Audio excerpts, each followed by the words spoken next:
வணக்கம் நண்பர்களே, இந்த வீடியோல நாம கை கால் குடைச்சல் மற்றும் இடுப்பு வலி இதெல்லாம் சரியாகணும் அப்படின்னா நம்ம என்ன பண்ணலாம், அதாவது இது வந்து நரம்பு அழுத்தம் காரணமாகவும் இது இருக்கும் அப்படின்னு நான் சொல்லியிருந்தேன். அதாவது சியாட்டிகா அப்படின்ற பிரச்சனை இருந்தாலும் உங்களுக்கு இந்த மாதிரி இருக்கும் அப்படின்னு சொல்லியிருந்தேன். விட்டமின் குறைபாடு, தசைப்பிடிப்பு, மூட்டு வலி இந்த காரணங்களால கூட உங்களுக்கு கை கால் குடைச்சல் இடுப்பு வலி ஏற்படலாங்க. இதோட அறிகுறிகள் தீவிரமா இருக்கும் பட்சத்துல நீங்க டாக்டரை போய் பார்த்து அதுக்கு தகுந்த பரிசோதனை செஞ்சுக்கிறது ரொம்ப நல்லது. சரிங்க, இந்த வலிகளை குறைக்க உதவுற சில எளிய டிப்ஸ்களை நம்ம இப்ப பார்த்துடலாமா? சூடான ஒத்தடம் கொடுங்க. வலி உள்ள இடங்கள்ல சூடான ஒத்தடம் கொடுக்கறது தசை இறுக்கத்தை குறைச்சு உங்களுக்கு நிவாரணம் கொடுக்கும். அதே மாதிரி விட்டமின் சத்துக்களான calcium, vitamin D and B12 இந்த குறைபாடுகள் நரம்பு வலியை நமக்கு ஏற்படுத்தும். சரிவிகித சத்துள்ள உணவுகளை நீங்க சாப்பிடுங்க. அதே மாதிரி அளவுக்கு அதிகமா இல்ல, அதே மாதிரி உங்களோட உடலை நீர் சத்தோட அதாவது ஹைட்ரேஷனோட வச்சிருக்கிறது தசை பிடிப்பை தடுக்கும். இப்ப நீங்க தண்ணீர் வந்து சரியா குடிக்காம இருக்கிறீங்க அப்படின்னா உங்க உடம்புல டீஹைட்ரேஷன் ஃபார்ம் ஆகும். அப்படி இருக்கும்போது நிறையவே வந்து உங்களுக்கு தசை பிடிப்புகள் ஏற்படலாம். அதனால உங்க உடலை நீர் சத்தோட வச்சுக்கோங்க. தண்ணி ஒண்ணுதாங்க எல்லாத்துக்குமே ஒரு அருமருந்து அப்படின்னு நான் சொல்லுவேன். ஏன்னா தண்ணீர் வந்து நம்ம உடம்புக்கு கண்டிப்பா தேவை. நம்ம சாப்பிடுற ஃபுட்ல எல்லாமே வந்துட்டு அது உடம்புல வந்துட்டு அதை என்ன சொல்றது சத்தா மாத்தக்கூடிய ஒரு விஷயம் வந்து தண்ணீர் தான். சரிங்களா?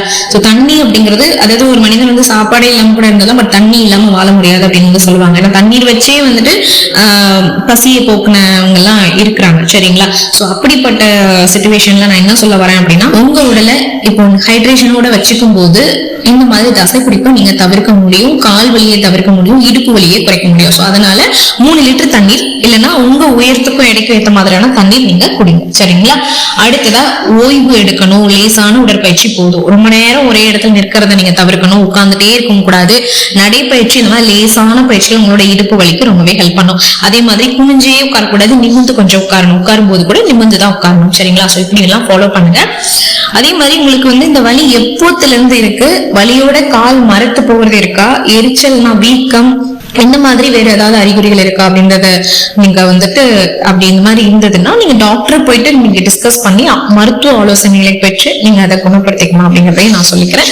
ஏன்னா இப்ப நம்ம சொல்லக்கூடிய இந்த எளிய வைத்தியங்கள் வந்து பாத்தீங்கன்னா இப்போ நார்மலா இருக்கிறவங்களுக்கு ஓகே, இதுவே வந்துட்டு ரொம்ப முத்திருச்சு அப்படின்னா ரொம்பவே வந்துட்டு கஷ்டம் இல்லையா? சோ அதனாலதான் வந்துட்டு நான் சொல்றேன்.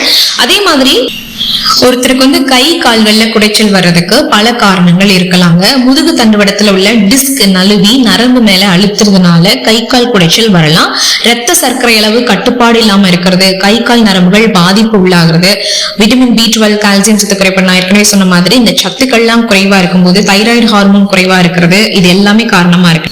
இந்த உபாதை 30 வயசுக்கு உட்பட்டவங்களுக்குள்ள வர்றதுக்கு வாய்ப்புகள் குறைவு. அதே வேளையில சுமை தூக்கும் தொழிலாளிகள், தொடர்ச்சியா ரொம்ப நேரம் வாகனம் ஓட்டுறவங்க, ஒரே இடத்துல அமர்ந்தவாறு தொடர்ந்து 10 மணி நேரம் அதற்கு மேல வேலை செய்யறவங்க, மன அழுத்தத்துல இருக்கிறவங்க, இவங்க எல்லாருக்குமே வர வாய்ப்பு இருக்கு. பெண்கள்ல 30 வயதுல இருந்து 50 வயதுக்கு உட்பட்டவருக்கு கை கால் குடைச்சல் அதிகமா வரும். இதுக்கு மாத விலக்கு, தாய்மை அடைகிறது, அதிக வேலை சுமை, ரத்த சோகை, தைராய்டு ஹார்மோன் குறைபாடு இதெல்லாமே காரணங்களா சொல்லலாம். இது பரம்பரையா தாக்குற வாய்ப்புகள் குறைவுனாலும் கை கால்கள்ல ஒருத்தருக்கு குடைச்சல் இருக்கு அப்படின்றத உடல்ல தோன்றும் அறிகுறிகளை வச்சே தெரிஞ்சுக்க முடியும். காலோட அடிபாகத்துல எரிச்சல் தோன்றும். அதே மாதிரியாக படிப்படியா உங்களோட முழங்கால் வரை வந்து அந்த எரிச்சல் வந்து அதிகமாகும். இரவு நேரங்கள்ல நீங்க தூங்கும் போது கெண்டைக்கால் இருக்குல்ல, அந்த கெண்டைக்கால்ல இழுத்து பிடிக்கிற மாதிரி இருக்கும்.